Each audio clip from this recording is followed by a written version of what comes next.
I'm not the biggest cat fan, but I will say the only thing I like less than a cat as a household pet is a lapdog.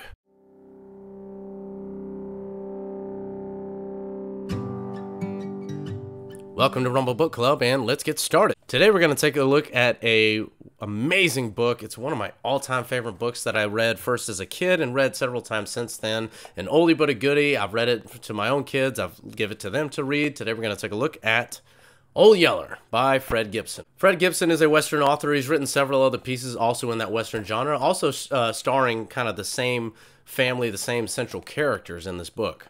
Old Yeller tells the timeless classic tale of a young boy growing into manhood on the old Texas frontier. Looking at the aesthetics, I have the 1995 HarperCollins publish of the book, which celebrates the, I believe, 1970s era Walt Disney rendition of Fred Gibson's novel.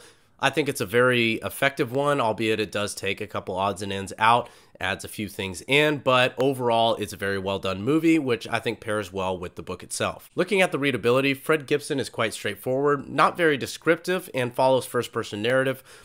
You go through the eyes of the main character Travis in his journey from boyhood to manhood. It's quite easy on the eyes as well. You have very bold, easy to read font and cream-colored pages, so easy on the eyes and easy on the mind. So as far as the readability goes, perfect score, 10 out of 10. Now let's look at the content. Old Yeller tells the story of a young family on the western plains out in Texas whose father has to leave to drive cattle up in Abilene, Texas to hopefully earn a little more living to sustain the family on the farm.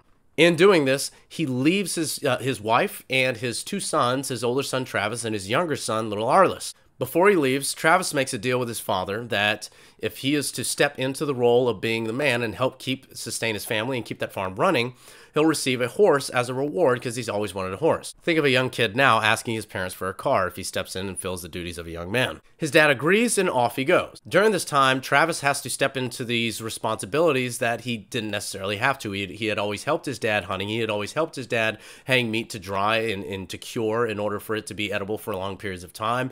And he's helped his dad keep critters out of the crops and to keep his crops alive and sustain through the weather, but he's never had to do it on his own.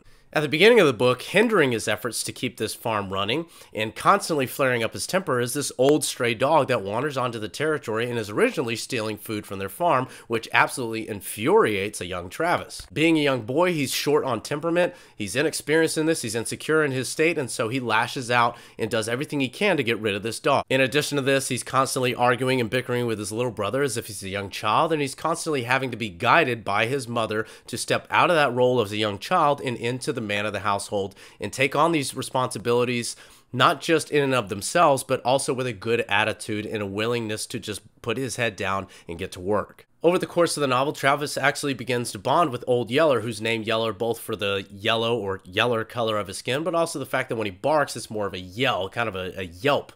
So it's kind of a double meaning in the name Old Yeller. But he begins to bond with this dog and to connect with him and actually to find a good use for the dog in helping him and also in companionship. Through the time that his dad is gone, Travis has to again fulfill these roles, do them well under the guidance of his mother, and eventually he has to come to one of the hardest decisions he's ever had to make, and it becomes a life-changing point that truly turns his life from that of a child to that of a man. This book, and also the movie, does a good job describing this as well.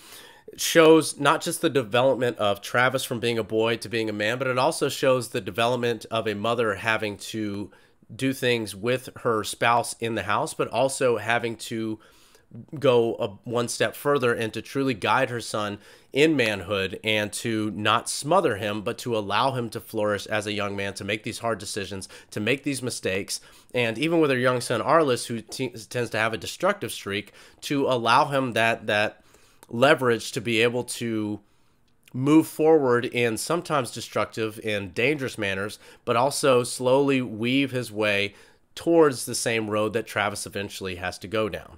So while this is seen as the classic son stepping into the role of the father kind of story, I believe one of the hidden stories in it is actually the role of what a good, strong mother should be and should aspire to be. It's a wonderful, timeless story that has a lot of great imagery, a lot of fantastic moments that captivate your imagination. I would suggest reading it to your kids and reading it for yourself if you're an adult. So as far as the content goes, it gets a perfect score, hands down, 10 out of 10.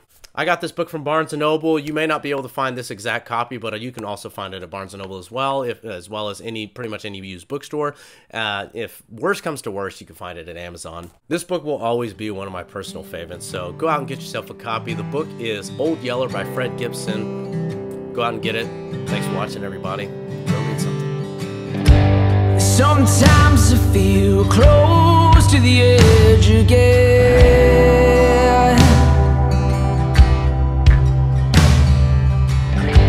Like my fire's gone now, no coal's burning within. Hey RBC fans, if you want to support the show in our mission to share great works of writing with the world, scan the barcode to make a generous donation, and if you donate $50 or more and leave a book title in our comments, I'll even feature your book choice on our next episode.